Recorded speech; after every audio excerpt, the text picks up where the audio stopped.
Nous sommes en train de parler depuis 2 mois, je pense, sur un thème qui a été tiré du livre de 1 Corinthiens 6, le verset 19 au verset 20. Amen. L'apôtre Paul parle aux Corinthes, il leur dit que vous avez été rachetés à un grand prix. Célébrez donc Dieu de ce que votre corps et aussi votre esprit appartiennent à Dieu. Alléluia. Et nous avons dit que si notre corps appartient à Dieu, cela doit se faire savoir aussi par ta façon de te conduire, par ta façon de faire. Et nous avons commencé à parler du vieil homme et des nourritures du vieil homme. J'ai dit en Seigneur que je traite d'abord le corps. Une fois que je vais traiter le corps, en ce moment-là, je m'attaquerai à l'esprit. Parce que c'est le corps qui est en contact avec ce monde. La Bible dit que ton esprit est bien disposé, mais ta chair est faible. Or, c'est dans la faiblesse que l'ennemi vient. Et quand le diable se présente dans ta faiblesse, tu ne peux le résister. C'est pourquoi il est important pour l'église de connaître quelles sont les pratiques que le vieil homme aime. Quelles sont les choses qui donnent accès au diable dans ta vie. Et j'ai dit en sérieux que ce n'est pas la peine d'accuser l'oncle, le père, papa. Le problème c'est nous. Parce qu'en étant enfant de Dieu, il est impossible que le diable vienne chez toi et te tue. Il est impossible que le diable vienne chez toi et foute le désordre. Si toi-même tu ne le donnes pas, c'est pourquoi les chrétiens ne savent pas que lorsque le vieil homme est attaché à nous, à chaque fois que nous ne sommes pas en train de nourrir notre vie, nous serons en train de nourrir le vieil homme. Or le vieil homme est un point de contact. C'est lui qui permet au diable d'entrer dans notre vie. Et nous avons commencé à parler de la nourriture du vieil homme. On a parlé de plein de choses. Aujourd'hui nous avons commencé depuis le week-end dernier à parler sur le mensonge qui fait partie des nourritures. Alléluia. Toi qui es venu qu'aujourd'hui, si tu as besoin de l'enseignement, tu peux te rapprocher à les audios sont là. Alléluia. Aujourd'hui nous commençons à parler, nous continuons le message du week-end dernier sur le mensonge.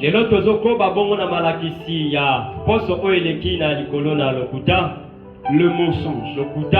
Qu'est-ce que nous avions dit à propos du mensonge? Nous avions dit que le mensonge est l'action d'altérer la vérité. Le mensonge est l'action de déguiser la vérité. Lorsque nous déguisons la vérité, nous sommes en train de mentir. Or nous savons que la Bible nous dit ceci dans le livre de Jean, que vous avez pour père le diable, parce que lui il modèle le commencement et il est le père. Donc à chaque fois un enfant de Dieu est en train de mentir, il est en train d'accomplir la volonté de Dieu. En ce moment-là, tu t'identifies à Satan. Car le mensonge c'est son domaine. La vérité c'est le domaine de Dieu. Éphésiens 4:27 nous dira ceci. Renoncez au mensonge, mais pratiquer la vérité et la parole de Dieu. Or, si Éphésiens nous dit de renoncer cela voudrait dire que nous avons la capacité d'abandonner le mensonge. Parce qu'en pratiquant le mensonge, nous sommes en train de nous détruire. Nous sommes en train de nourrir le vieil homme. Et comme j'avais dit en Seigneur, lorsque nous sommes nés de nouveau, le vieil homme ne nous quitte pas. Il est seulement diminué. Mais il est au contact. Comme il est au contact, il attend à ce que toi tu puisses le nourrir. Et quand tu vas commencer à nourrir le vieil homme, c'est en ce moment-là que le vieil homme pourra prendre encore de l'épée. Il pourra prendre encore de la table et mener ta vie en difficulté. Alléluia. Alors que tout a changé en toi. Tu es devenu une nouvelle créature. Tu as été né de nouveau. Lorsque nous sommes nés de nouveau, ce n'est pas le corps qui est né de nouveau.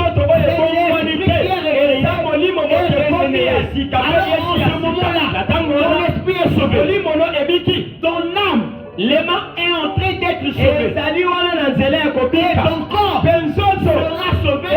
Mais au dernier jour, lorsque le Seigneur reviendra, c'est en ce moment-là qu'il donnera un nouveau corps, un corps de gloire, qui aura la même apparence, mais qui aura encore de gloire. Ton esprit est sauvé, mais ton âme n'est pas encore sauvée. Ton âme est en train d'être sauvée. À quel moment l'âme est en train d'être sauvée? C'est lorsque tu écoutes la parole. Lorsque tu viens de la présence de Dieu, lorsque la parole est prononcée, lorsque la parole est citée, lorsque la parole est projetée, ton âme est en train d'être. Or l'âme ne fait pas de différence entre le bien et le mal. L'âme fait seulement les choses les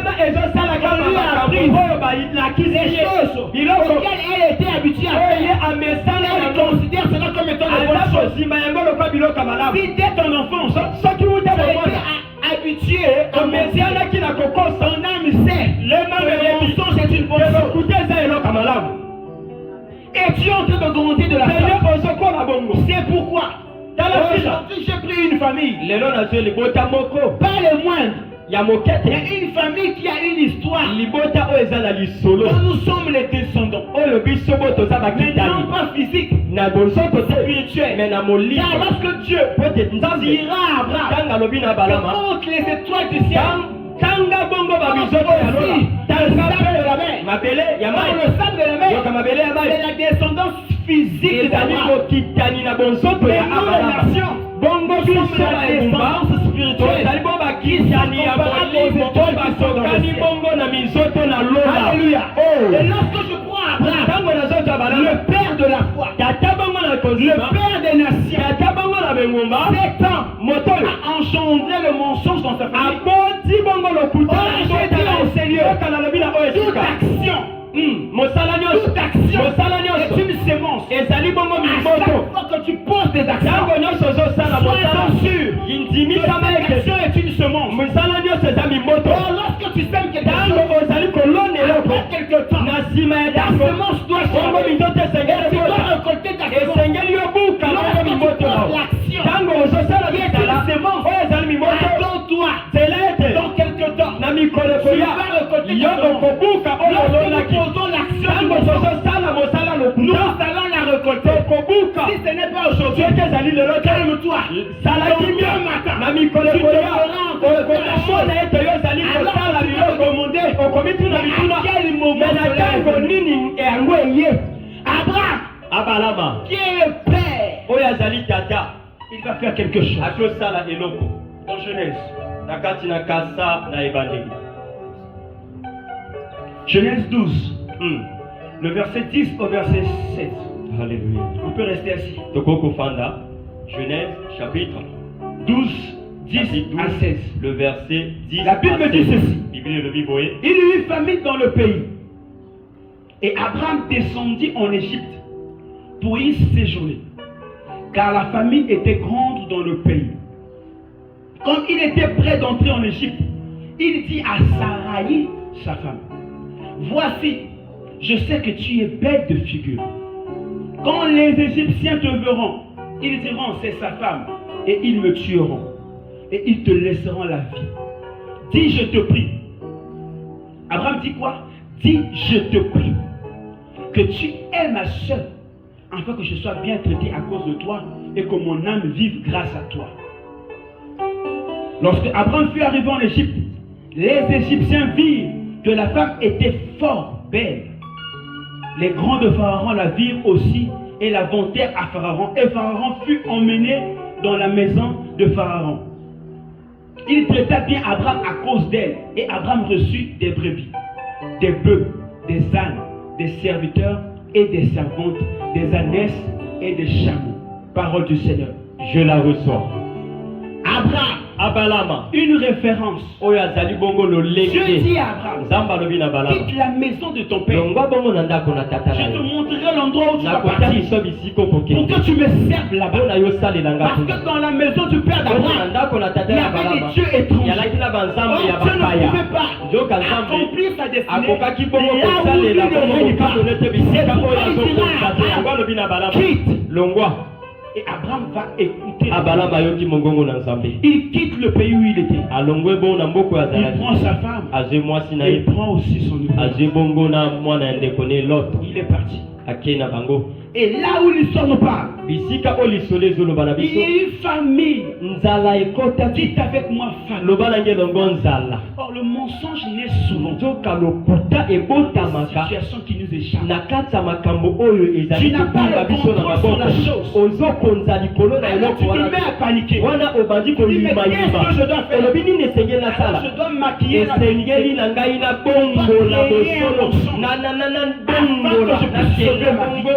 Mais qui te dit qu'en créant ce mensonge, tu es en train de sauver ta vie. Mais tu ne sais pas que tu es en train de poser une action. Et cette action est une sémence. Demain tu ne seras pas là. Tes enfants paieront. Abraham ne savait pas. Il se dit, comme il y a famille, montons seulement. Toi qui es ma femme, deviens ma soeur. Comme ça je serai bien traité. Comme ça je ne mourrai pas. La femme se dit, tu es le chef, je fais quoi? Tout à quoi? Ils arrivent en Égypte. Pharaon aussi convoite.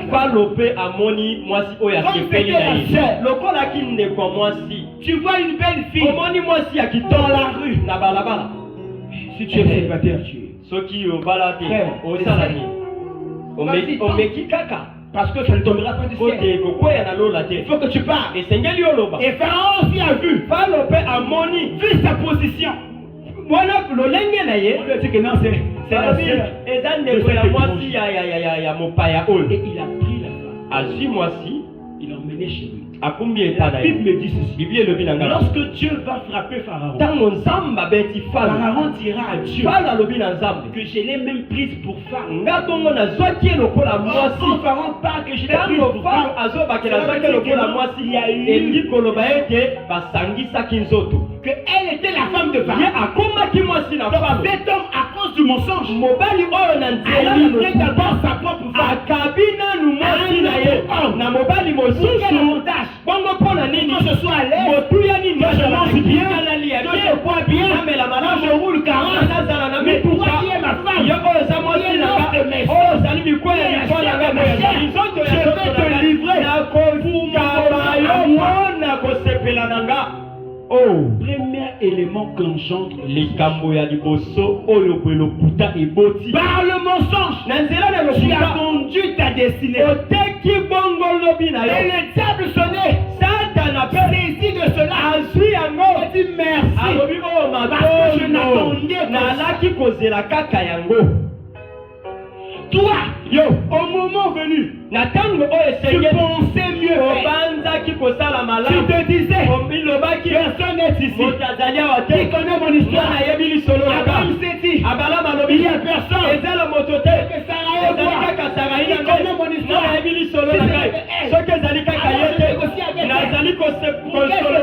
C'est pour ma soeur. Est-ce que je sois bien traité? Moi je conserve la vie. Non,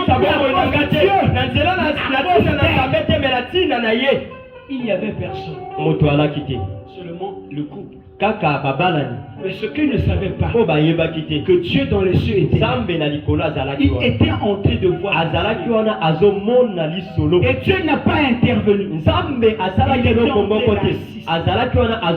a laissé Abraham. Et il a reçu les biens. Or, en recevant ces biens, c'était la dot qu'on donnait pour parce que si Pharaon n'avait pas payé, Pharaon a touché la femme d'Abraham. Parce que lorsque Abraham allait faire la même chose avec Abimelech, mais Abimelech était incapable de toucher Sarah. Pourquoi? Parce qu'Abimelech n'avait pas payé. Mais Pharaon a touché pourquoi? Parce que Pharaon avait payé. Alléluia. Oh. Le mensonge a engendré. Abraham va voir son fils. Va voir Isaac. Isaac aussi. Va mentir. Pourquoi Isaac ment? Parce que dans le sang, dans l'ADN d'Abraham, il y avait l'information du mensonge qui devait être recotée parce que la séquence Isaac innocent. Il est né de l'union d'Abraham et de Sarah. Mais il se retrouve en train de monter comme son père alors qu'il n'était pas encore né. Comment il reçoit la semence? Parce que lorsque le père était en train de s'aimer, il ne savait pas.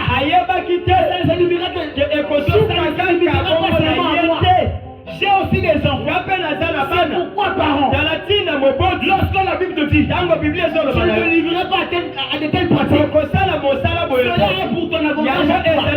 Parce que tu es appelé à produire. Oh, tout ce qui viendra de toi aura ton ADN. Il y a des informations. La maçonnerie des ADN ici. Il y a l'information de la colère. Il y a l'information du mensonge. Il y a l'information de la tyrannie. Il y a l'information de la volerie. Il y a l'information du mal. On est surchargé.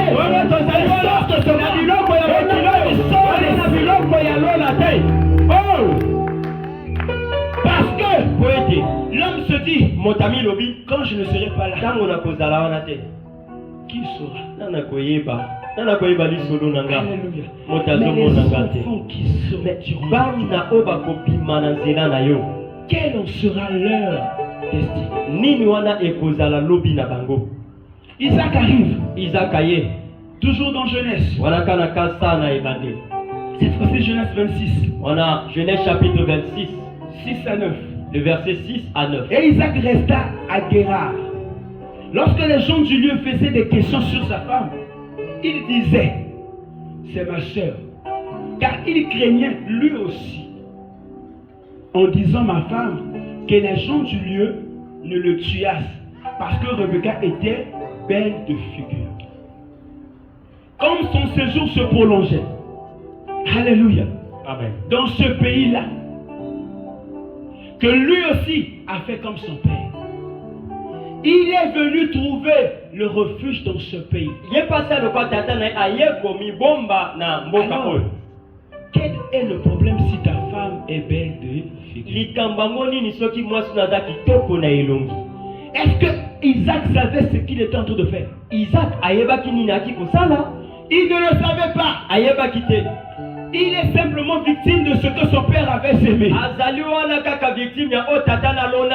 Lui étant né dans ses entrailles, il devait récolter ce que le père avait sémé. L'enfant dit je suis innocent. Mais la loi pesait sur mon père que cela aussi s'appelait dans la vie de cet enfant. Et lui aussi monta. Il dit que c'est ma soeur.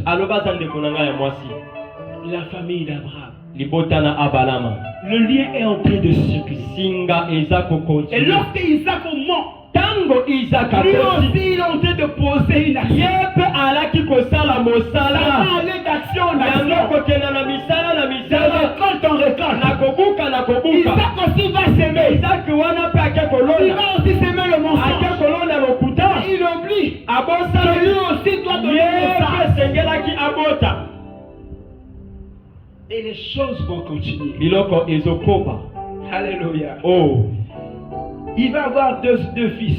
Akeko aboti bongo bana mibale ya mibale. Esaü et Jacob. Esaü na Yakobo.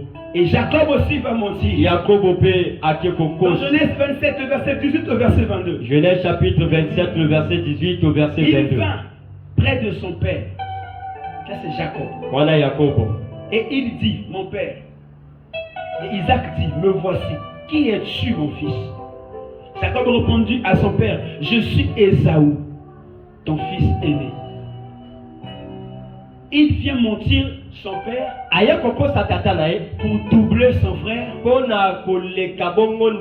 avoir la bénédiction de son père. Parce que l'information était dans son ADN.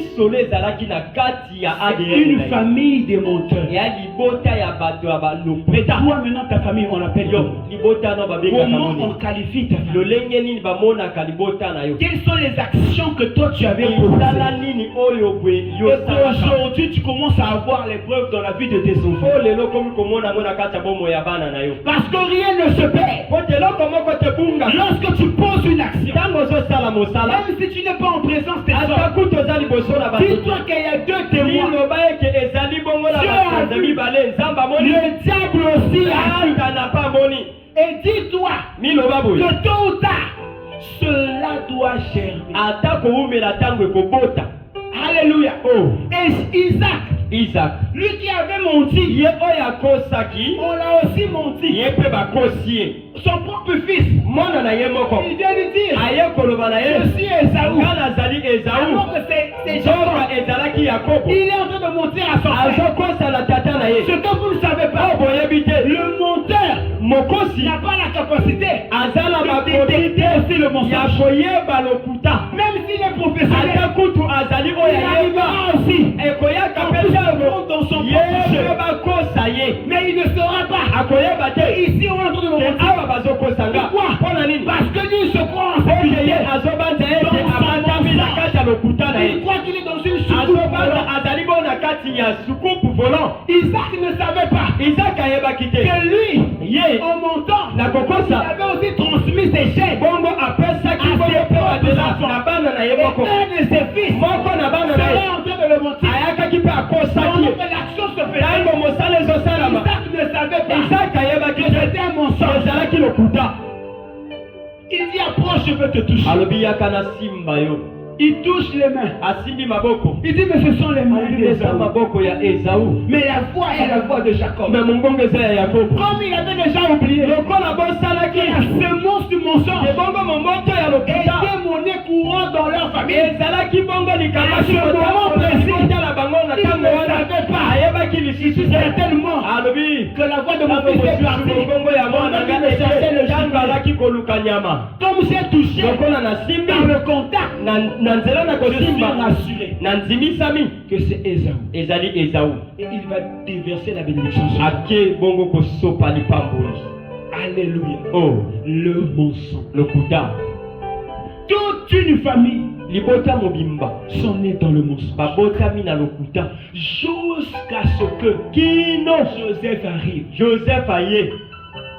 Faute de temps. Mais je vais quand même prendre ça pour finir parce que je voudrais prochainement parler d'une autre famille. Les fils de Jacob. Jacob a menti son père. Il a dribblé son frère. Mais lui aussi va être menti. Et vous comprenez que ça part de génération. Maintenant toi, comme Éphésiens 4 te dit, verset 85, que renoncer au mensonge. Abraham aussi a menti. Alors pourquoi pas moi? D'accord. Demain on va se poser les questions. Dans Genèse 37, 31 à 34. Il prit alors la tunique de Joseph et ayant tué un bouc, ils plongèrent la tunique dans le sang et ils envoyèrent à leur père la tunique de plusieurs couleurs en lui disant: voici ce que nous avons trouvé. Reconnais-tu si c'est la tunique de ton fils ou non? Jacob l'a reconnu et dit: c'est la tunique de mon fils. Alors ils continuèrent. Une bête féroce l'a dévoré. Joseph a été mis en pièces et il déchira ses vêtements. Il mit un sac sur ses reins. Il porta longtemps le deuil de son fils. Alléluia. Amen. Jacob, il avait menti. Il pensait que même si Dieu avait changé son nom en Israël, que cette semence-là n'était plus dans sa famille. Ce qu'il ne savait pas, qu'il n'y avait pas que Dieu. Il y avait aussi le diable. Il y avait aussi le diable. Lorsque tu mens, Dieu te voit. Mais le diable aussi te voit. Et lorsque Dieu serait en train de vouloir te bénir, le diable viendra appeler à Dieu. En 1902, un 1er janvier, avait dit ceci: c'était un mensonge. Tu ne peux pas me bénir. Et comme Dieu est juste même envers le diable, il se retire. Jacob ne savait pas que ce qu'il avait fait, le ciel avait vu, l'enfer aussi avait vu. Mais lui a su à son tour, il va récolter ce qu'il avait fait. Ses fils vont se comploter pour éliminer Joseph. Et pendant qu'on l'a mis dans une cité, Ruben va dire: non, on ne peut pas tuer notre sang. Ils l'ont pris, ils l'ont vendu dans une caravane qui a emmené les marchandises. Ils ont pris la tuile. Ils ont tué. Ils ont enveloppé. Ils ont pris la tuile enveloppée dans. Ils ont envoyé chez leur père. Ça c'est la tuile. Reconnais-tu cela? Regardez, oui, c'est pour la fille une bête féroce. Est-ce que vous voyez le degré du mensonge installé dans cette famille?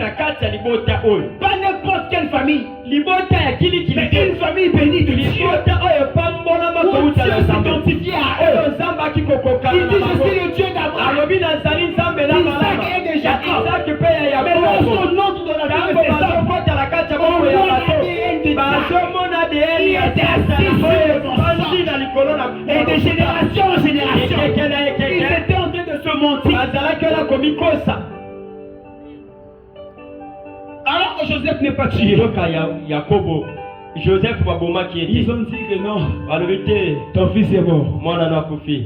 Et les mêmes fils, lorsque Joseph va connaître la vérité, ils ont voulu encore mentir à Joseph lorsque leur père est mort. Dans Genèse 50, 15 à 19, il dit ceci: quand les frères de Joseph virent que leur père était mort, ils dirent: si Joseph nous prenait en haine et nous rendait le mal que nous lui avons fait.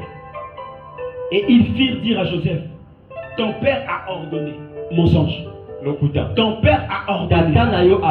Avant de mourir, vous parlerez ainsi à Joseph: oh, pardonne le crime de tes frères et leur péché.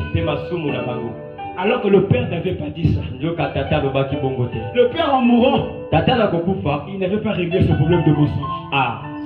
Le mensonge était devenu comme une racine. Et il partait en montant. Pourquoi? Est-ce que c'est eux le problème? Non. C'est l'aïeux, c'est Abraham. C'est pourquoi le mensonge que tu as entendu aujourd'hui, tu mourras demain. Mais tes enfants viendront avec le même ADN. J'ai rencontré des personnes qui mentent jusqu'à...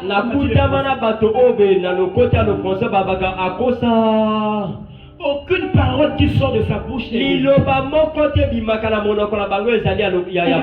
dire ici.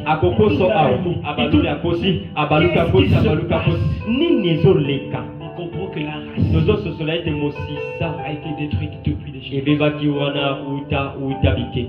Tu peux être ici, tu es victime de ces choses. Tu dis, mais à chaque fois je me dis la vérité. J'arrive même pas à dire, je mens seulement. Vérifie un peu ta famille.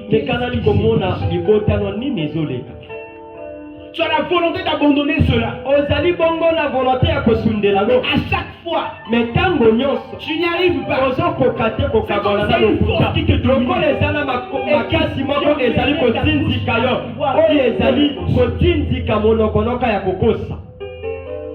Et tu es en train de bloquer ta vie. Mais ce soir, le Seigneur veut que tu changes de position. Il veut que tu reconnaisses cela.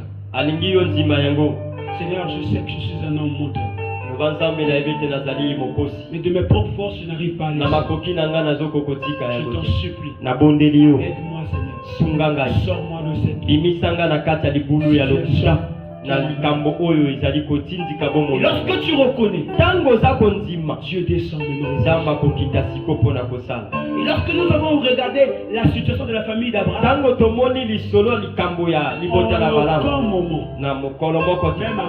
même Abraham, même Isaac, même Jacob a pu reconnaître cela et demander à Dieu pardon. Ils l'ont ignoré. Comme toi tu ignores ça.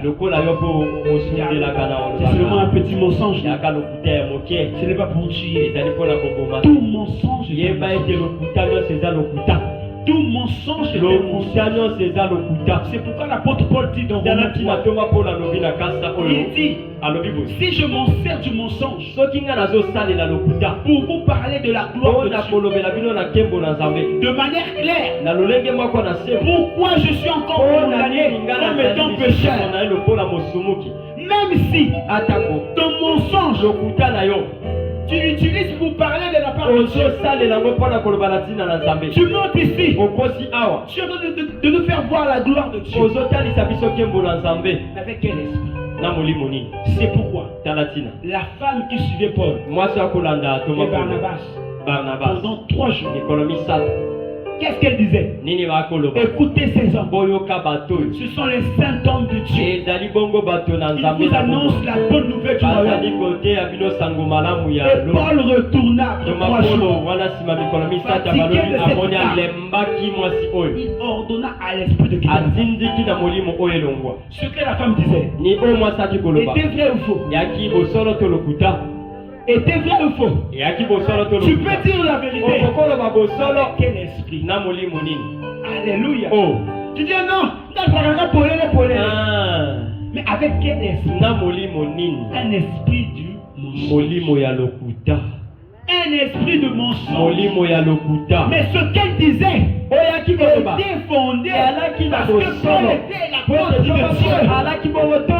Mais l'esprit de mensonge a poussé cette femme à faire non pas la publicité de Paul, mais sa propre publicité. On dit avec l'esprit de mensonge. C'est pourquoi, pour terminer, faites attention aussi aux gens qui viennent vous voir au nom de Dieu et vous parlent des choses de votre famille pour semer le désordre. Ces hommes existent. Ils ont fait comprendre aux hommes que nous avons revêtu Christ. Alors nous parlons pour Christ. Oh, leur parole n'est pas animée de l'esprit de Dieu. C'est l'esprit du diable qui leur pousse. Il va te dire la vérité, mais avec l'esprit du mensonge. Emmenez les gars pour emmener la perdition. Tu dois faire attention aux mensonges et faire aussi attention aux hommes qui viennent au nom de Dieu. Les choses sont conduites par l'esprit de mort. Et celui-là et celui qui a menti ont le même père. Que Dieu vous bénisse. Acclame pour la gloire du Seigneur. Acclame Jésus, acclame Jésus, acclame Jésus, acclame Jésus.